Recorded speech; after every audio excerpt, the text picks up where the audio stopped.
कहानी की शुरुआत होती है टॉम नाम के एक बेहद होशियार लड़के से, जिसने अपने स्कूल के दिनों में ही मैक्सिकन ऑयल स्पिल जैसी बड़ी मुसीबत का हल निकालकर दुनिया भर की बड़ी बड़ी ऑयल कंपनीज के होश उड़ा दिए थे। उसका कॉलेज खत्म होने से पहले ही दुनिया की 8 सबसे बड़ी ऑयल कंपनीज ने उसे नौकरी और सालाना $4 लाख की तनख्वाह देने का ऑफर दिया। लेकिन इतने बढ़िया ऑफर्स को ठुकरा कर टॉम ने स्पेन के वॉल्टर मोरलैंड नाम के एक आदमी का ऑफर एक्सेप्ट कर लिया। इस काम में उसे अपने तेज तर्रार दिमाग की मदद से एक ऐसी तिजोरी को खोलना था जिसे दुनिया की सबसे सुरक्षित तिजोरी समझा जाता था। असल में इस तिजोरी में ऐसा कुछ था जो वॉल्टर हासिल करना चाहता था, मगर पिछले 80 साल से आज तक कोई भी इस अनोखी तिजोरी को तोड़ने में कामयाब नहीं हो पाया। इसके बाद वॉल्टर ने टॉम को अपनी टीम से मिलवाया। वॉल्टर ने कहा कि उसने कुछ महीने पहले एक ऐसे जहाज को ढूंढ निकाला था जो कई साल पहले समुद्र में डूब गया था। उसमें से एक डब्बा निकला जिसमें बेशुमार खजाने का पता छुपा था, मगर जल्द ही स्पेनिश सरकार को इस बारे में पता चल गया और उन्होंने वॉल्टर की ढूंढी हुई सारी चीजों को जब्त करके एक स्पेनिश बैंक की तिजोरी में बंद कर दिया। खैर फिर टॉम वॉल्टर की बेटी लोरेन से मिला, जो अपने मिशन के लिए कोई भी भेज बदलने में माहिर थी।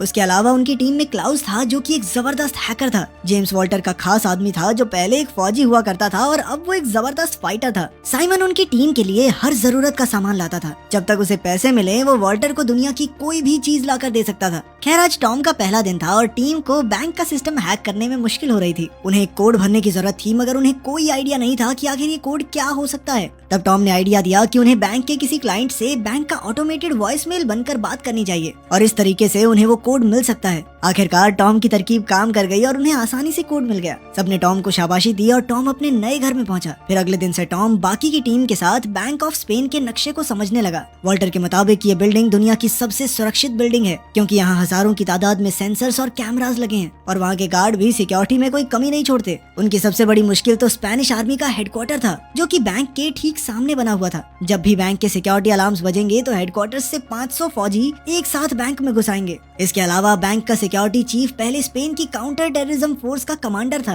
अब वॉल्टर की टीम का मुकाबला ऐसी फौज से था जो किसी भी हालत में बैंक की हिफाजत करना जानती थी। इसके अलावा वॉल्टर की टीम को उस तिजोरी के अंदर के नक्शे के बारे में कोई जानकारी नहीं थी, इसलिए उन्हें एक स्कैन करके ये जानकारी हासिल करनी होगी। इस तिजोरी में घुसने के लिए उन्हें 2 चाबियों और सिक्योरिटी चीफ के फिंगरप्रिंट्स की जरूरत थी। इन्हें हासिल करने के लिए टीम ने बैंक में घुसने का फैसला किया। टॉम और साइमन सफाई कर्मचारी, लॉरेन यहाँ पर बेशकीमती पेंटिंग्स की जांच करके उनकी इंश्योरेंस बेचने आई थी और इन्हीं पेंटिंग्स के पीछे बनी तिजोरियों में वो 2 चाबियां रखी थी। जब सिक्योरिटी चीफ लोरेन को कमरे में ले जा रहा था तो लोरेन ने उसे अपनी कॉफी पकड़ा दी और इस तरह उन्हें चीफ के फिंगरप्रिंट्स तो मिल गए। इसके बाद वो पहली पेंटिंग के कमरे में पहुंची तो क्लाउस ने बैंक में कैमरा हैक कर लिए। फिर उसने लोरेन को पेंटिंग स्कैन करते हुए रिकॉर्ड किया और यही फुटेज 10 गुना धीरे धीरे करके चला दी। इसी दौरान लोरेन ने तिजोरी खोली और वहाँ रखी चाबी की बनावट कॉपी कर ली, मगर उसी वक्त अचानक वहाँ बैंक का डायरेक्टर आ गया और इधर कैमरा फिर से चालू होने में सिर्फ 20 सेकंड बाकी थे। 20 सेकंड बाद लोरेन को ठीक उसी जगह खड़ा होना था, मगर अब डायरेक्टर बीच में आ गया। तब लोरेन ने दिमाग लगाकर उसे अपनी तस्वीर लेने के लिए पीछे छोड़ दिया और ऐन वक्त पर डायरेक्टर फुटेज से बाहर हो गया। अब लोरेन दूसरी चाबी ढूंढने में लग गई।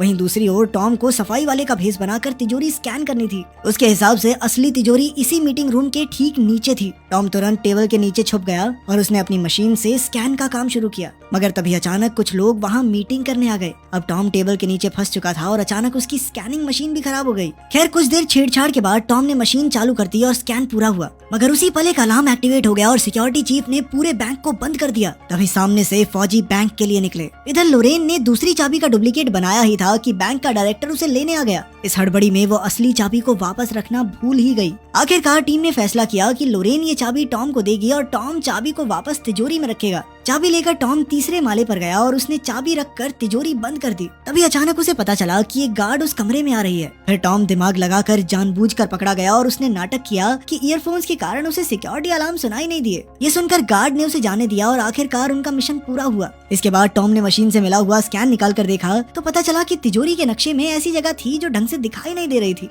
तब उसे एहसास हुआ कि यहाँ पानी भरा हुआ है। असल में तिजोरी एक तराजू पर बनी हुई थी और जैसे ही तिजोरी खुलने पर उसका वजन बदलेगा तो तिजोरी अपने आप बंद हो जाएगी और साथ ही उसमें ढेर सारा पानी भर जाएगा। अब उन्हें समझ आ गया था कि तिजोरी में घुसने के लिए उन्हें तिजोरी के वजन को बराबर रखना होगा। फिर टॉम दिन रात एक करके वजन बराबर रखने की तरकीब ढूंढने में लग गया। वहीं दूसरी ओर साइमन और जेम्स बैंक के नीचे की जमीन की छानबीन कर रहे थे कि उन्हें टॉम की बात सच होती दिखाई दी। वो तिजोरी वाकई में एक बड़े से तराजू पर बनी हुई थी, मगर उसका वजन एकदम 0 पर टिका हुआ था। इसके अलावा एक और मुसीबत उनके सामने खड़ी थी। उस अंडरग्राउंड कमरे की दीवारें टाइटेनियम स्टील से बनी हुई थी, जो इतना मजबूत था कि उसे ड्रिल करने में 15 दिन लग जाएंगे। अपना मिशन पूरा करने के लिए वॉल्टर की टीम के पास बहुत कम वक्त था और इतने से समय में वो डिब्बा चुरा कर वहाँ से बाहर निकलना सबको नामुमकिन लग रहा था। इसलिए आखिरकार उन्होंने हार मान ली। अब वॉल्टर निराश होकर छत पर गया और उसने देखा कि सड़कों पर फुटबॉल फैंस की भीड़ लगी हुई थी। तभी उसकी नजर बैंक के कैमराज पर गई तो उसे एहसास हुआ कि वर्ल्ड कप फाइनल्स के सभी कैमराज भीड़ की तरफ होंगे और तभी उनके दिमाग की बत्ती जली। फिर उसने अपने साथियों को इसका नमूना पेश किया। फिर उसने ग्लास हटाकर तराजू पर लिक्विड नाइट्रोजन छिड़क दी और फिर दोबारा ग्लास रखा, मगर इस बार वजन नहीं बदला क्योंकि तराजू जम चुका था। टॉम ने कहा कि बिल्कुल इसी तरह वो तिजोरी के नीचे वाले तराजू को जमा सकते हैं, मगर इसके लिए बहुत ज्यादा लिक्विड नाइट्रोजन लगेगी। खैर, फिर स्पेन और नीदरलैंड के फुटबॉल मैच वाले दिन उन्होंने अपने प्लान को अंजाम देने का फैसला किया। उनके पास मिशन पूरा करने के लिए सिर्फ 105 मिनट का समय था। सबसे पहले वो जिप लाइन के जरिए बैंक की छत पर पहुंचे और एक कांच की खिड़की खोलकर नीचे घुस गए। इसके बाद वो 100 मीटर की पाइपिंग वाले रास्ते से तिजोरी वाले कमरे के बाहर पहुंच गए। यहाँ से वो एक सीढ़ी डालकर आगे बढ़े और आखिरकार वो तिजोरी के सामने थे। फिर क्लाउस ने अपनी हैकिंग का कमाल दिखाया और इधर टीम ने अपनी बनाई हुई 2 चाबियां और फिंगरप्रिंट की मदद से तिजोरी ही खोल दी। वहीं दूसरी ओर साइमन ने जमीन के नीचे बने तराजू पर लिक्विड नाइट्रोजन छिड़क कर उसे जमाने का काम शुरू किया। जल्द ही इस रिएक्शन की वजह से तिजोरी की जमीन भी जमने लगी। इधर टीम अंदर घुसकर वही डब्बा ढूंढने में जुट गई, मगर दूसरी ओर बैंक की सिक्योरिटी टीम को छत की खुली खिड़की के बारे में पता चल गया और वो तेजी से तिजोरी की ओर बढ़ने लगे। इधर वो डब्बा लोरेन के हाथ लग गया, मगर इसके बाद जो हुआ उससे सबके होश उड़ गए। असल में जेम्स एक अंडरकवर एजेंट था। अब उसके मन में लालच आ गया, इसलिए उसने अपनी टीम को धोखा देकर खुद डिब्बे पर कब्जा करने का फैसला किया।